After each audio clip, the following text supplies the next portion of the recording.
tous, je m'appelle Emmanuelle Nzuzi, je suis artiste du spectacle et auteure. Happy Families est une série musicale qui met en scène des enfants d'aujourd'hui et leurs familles atypiques. Aujourd'hui, j'ai besoin d'un coup de pouce financier pour créer un dossier plein de belles illustrations, arranger d'autres chansons et pouvoir envoyer un dossier en béton aux productions.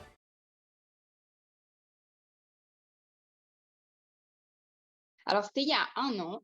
Je m'étais blessée à la cheville.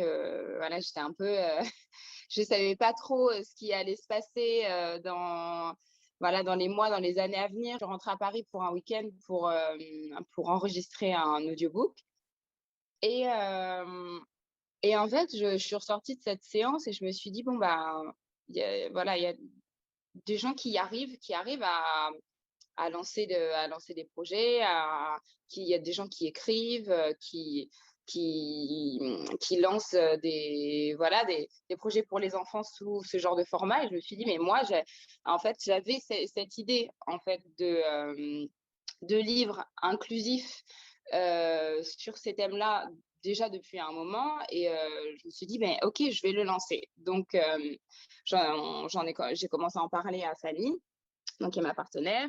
Et je lui ai dit: «Mais si on faisait des audiobooks?» et cetera. Parce que moi, j'ai toujours été séduite et en même temps, dérangée par l'idée qu'il y avait peu de choses pour les gens en situation de handicap.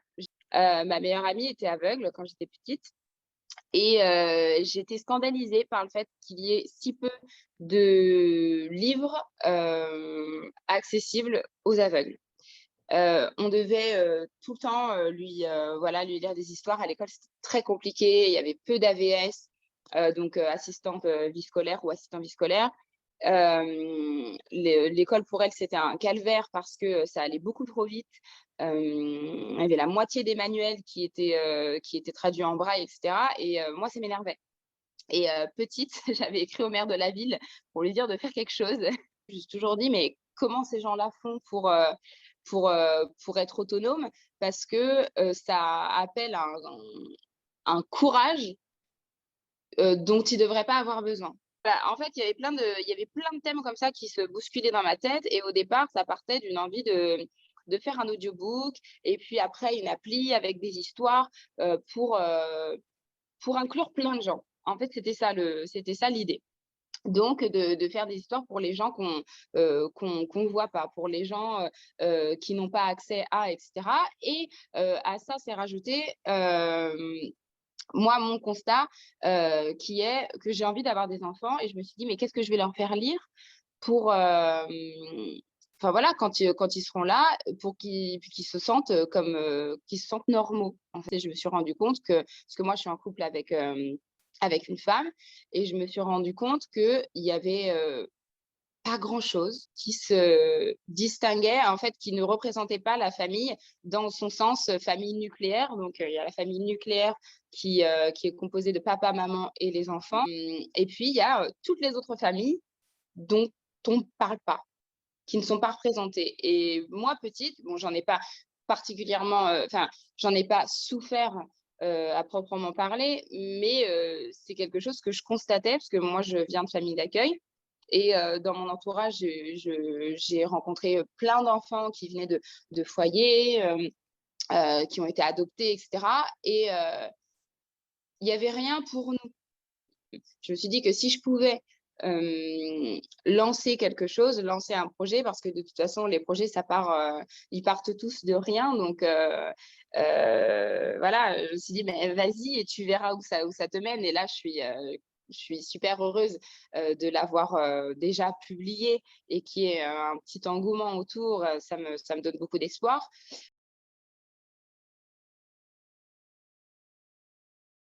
Voilà, c'est mon amie Julia Pelatte que j'ai rencontrée sur le spectacle Le Roi Lion, à Disney. Et voilà, en fait, sur certains spectacles, là, ça commence à arriver un peu en France. Et j'ai beaucoup vu ça, sur mon année en Angleterre. Il y a certains spectacles qui sont signés dans leur intégralité. En fait, voilà, les productions font appel à des comédiens, langue des signes, qui viennent et qui signent le spectacle sur certaines performances. Et ça commence à arriver en France, mais c'est très, très rare et c'est indispensable. J'ai pas mal discuté avec des copines pendant le confinement qui m'envoyaient des vidéos de parents d'enfants sourds qui parlaient du fait que leurs enfants étaient complètement coupés de la langue des signes qui est leur langue première. Et, et que pendant le confinement, il y avait aucun programme en langue des signes. Alors bon, bah, tu as un enfant qui a 4 ans, qui ne sait pas encore lire, qui s'exprime dans sa langue et qui est complètement coupé de sa langue parce qu'il y a aucun programme qu'on peut trouver sur, voilà, même les plateformes les plus populaires ne proposent pas ça. Et on peut voir personne qui signe, on peut voir aucun personnage qui signe. Et moi, j'ai envie d'apporter ça. Donc, il y aura un personnage dans Happy Families qui va signer. Et j'aimerais bien que ça lance quelque chose et que ça éveille un peu les esprits sur tous les manques, en fait, dans le divertissement.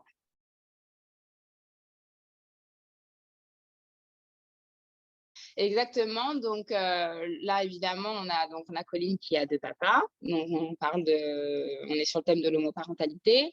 Mona qui est une petite fille sourde. On aura Joshua que je vais bientôt présenter dans le cadre de la campagne, voilà, donc qui a une maman, donc on est autour du thème de la monoparentalité.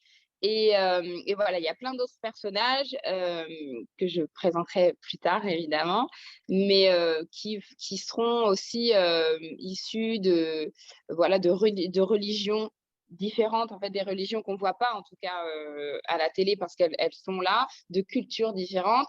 J'ai envie d'amener d'autres langues, j'ai envie en fait, que les enfants connaissent et s'intéressent à d'autres cultures, à d'autres religions, par le biais d'autres fêtes, etc. Qu'est-ce qu'on fête dans une autre famille, dans une autre culture, dans une autre religion. Et j'aimerais vraiment que tous ces enfants-là représentent la société telle qu'elle est aujourd'hui et que chacun puisse s'identifier et se dire, ah bah, ça c'est comme chez moi, ça c'est comme chez ma copine, ça c'est comme chez mon copain. On est sur une saison par personnage, mais c'est des enfants qui font partie du même paysage. Donc, ils se croisent à l'école, ils se croisent dans leurs activités extrascolaires, etc. Donc, on les voit tous, mais on se centre par épisode et par saison sur un personnage. Et moi, j'aurais envie qu'il y ait un épisode seulement qui soit axé sur la problématique. C'est-à-dire que donc dans la saison Colline, il va y avoir un épisode qui va porter sur la fête des mères. Parce que Colline, elle a 2 papas. Et donc, voilà, je spoil un peu, mais je pense que c'est à propos et c'est important de parler de cet épisode. Dans cet épisode, elle va à l'école. La maîtresse leur demande de préparer un cadeau pour la fête des mères. Et alors, Colline, ça l'énerve parce qu'elle vient déjà de préparer 2 cadeaux pour la fête des papas et on ne va pas encore lui demander de préparer un cadeau pour la fête des mamans. Et en fait, on va réfléchir avec elle sur qu'est-ce que c'est une maman et est-ce qu'elle en a besoin. Et elle va se rendre compte qu'elle a tout ce qu'il lui faut avec ses 2 papas. Elle a une génitrice qui n'est pas sa maman parce que on peut, en fait, avec son modèle familial, être complètement heureux et comblé. Et à la fin de l'épisode, la maîtresse va changer, et je sais que dans certaines écoles en France, ça a déjà commencé à se faire. Elle va changer le terme la fête des mamans et elle va l'appeler la fête des gens qu'on aime. Alors moi, évidemment, comme je viens de la comédie musicale, c'est très, très important d'avoir une sorte de let it go dans chaque épisode. Donc, il se terminera ou pas, en tout cas, il y aura un titre par épisode qui sera soit central, mais en tout cas qui aidera à la résolution de l'intrigue. Donc, ce sera soit à la fin, soit au milieu de l'épisode. Les enfants, ils sont toujours séduits par la musique, par quelque chose qui les transporte. Et également, dans ce moment musical, on partira dans le monde fantastique de l'enfant. Donc, chaque enfant a un monde parallèle dans lequel il se réfugie pour régler ses petits soucis. voilà, qui seront des soucis d'enfants, hein, voilà. Et donc pour Colline, c'est le monde médiéval. Donc dans son monde à elle, ses 2 papas sont les rois de la contrée. Elle, c'est une princesse et à chaque fois qu'elle plonge, elle chevauche son destrier, elle part, voilà.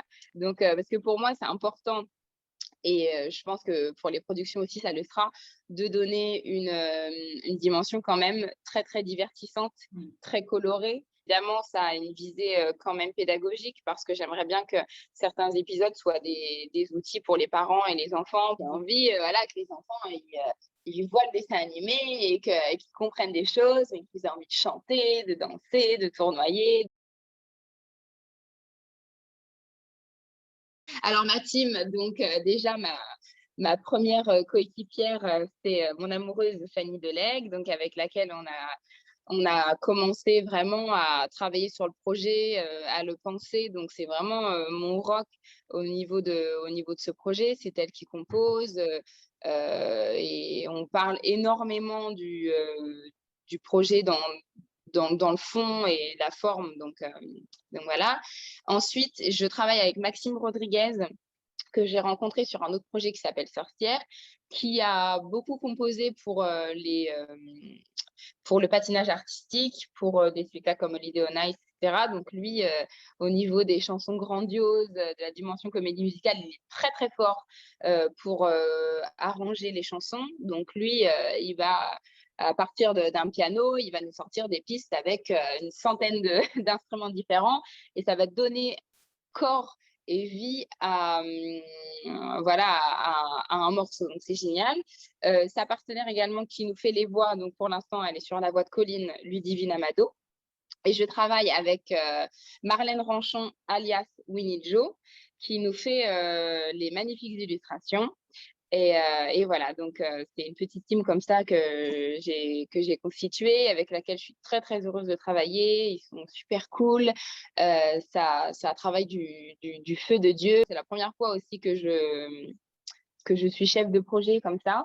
Voilà, c'est toujours un peu intimidant et je suis super contente parce que c'est que de la bienveillance autour de moi et du travail exceptionnel. Donc, justement, à rémunérer toutes ces personnes-là. Je pense dans le côté comédie musicale, c'est l'univers Disney. Parce que pas tant dans le graphisme, pardon, mais dans la dimension vraiment musicale et on exprime nos sentiments à travers la musique et on y va et c'est un peu extravagant. Et c'est ça voilà, j'ai fait une rencontre cet été d'un homme qui travaille dans une boîte de production. Quand c'était encore à l'étape dans ma tête, de livres et d'audiobooks, et qui m'a dit, mais ce serait génial en dessin animé, tu auras encore plus de liberté. Et c'est vrai, et c'est pour ça que les chansons aussi, elles ont pris cette dimension si comédie musicale, parce que je me suis dit qu'en dessin animé, on pourrait vraiment avoir la liberté de faire tout ce qu'on veut, de faire voler un enfant, de le faire partir dans un autre monde, d'ajouter toute la magie. Donc moi j'adore l'univers Disney. Donc voilà. De toute façon, quand on fait de la comédie musicale, c'est un peu compliqué de pas aimer. Je pense que, en tout cas, pour avoir travaillé en Angleterre, on a beaucoup moins de mal à, à traiter un personnage quand on en est à l'étape de casting, hein, à traiter un personnage dans ses caractéristiques, on va dire, plutôt psychologiques, voilà, dans autre chose que dans son aspect physique.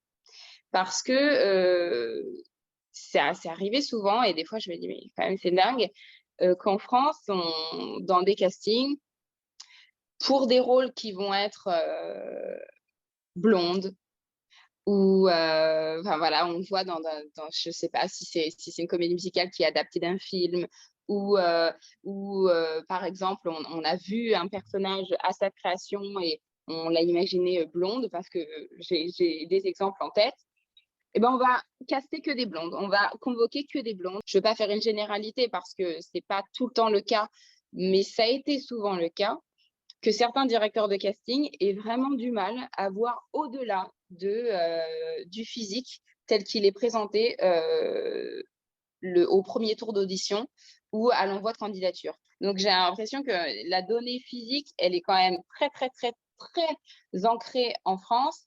Alors qu'à l'étranger, on va penser à un personnage dans son entièreté et c'est même pas forcément ça qui va compter au départ. C'est ça qui est compliqué, c'est que il y a les envies aussi du metteur en scène ou de l'équipe créative qui sont autre chose aussi parce qu'on a des fois, on a des visions, comme moi, par exemple, sur certains personnages. J'ai décidé que Colline était brune. Bon, bah, elle est brune.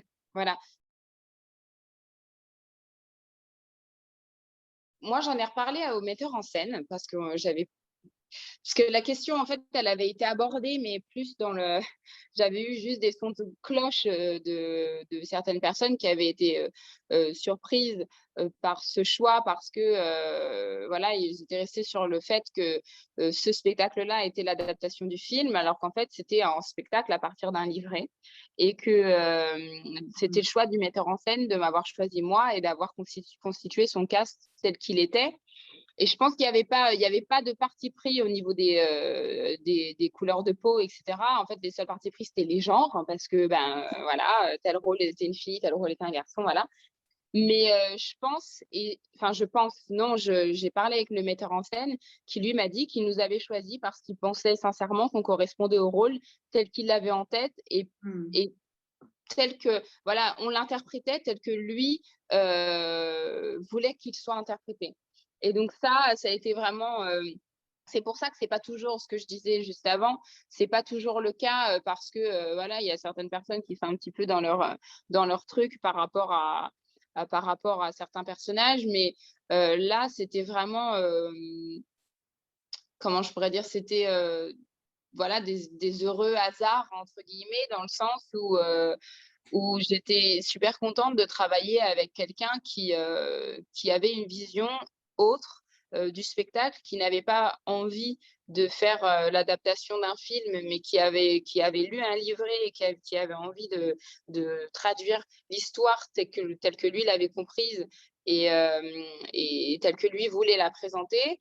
Et je trouvais que c'était très en phase avec son temps. Moi, j'étais très contente d'être choisie pour interpréter ce rôle et de savoir que la personne m'avait choisie parce qu'il pensait que je l'interprétais comme lui le voulait. Dans le milieu du spectacle musical, on est quand même, je trouve que voilà, il y a des choses c'est comme partout, hein, dans n'importe quel milieu, il faut progresser, mais on n'est pas tant que ça à la traîne. Là, je pense que l'urgence, c'est quand même à la télé parce que voilà, là, je suis en train de faire pas mal de recherches justement pour, euh, pour donner corps à mon propos par rapport à tout ça.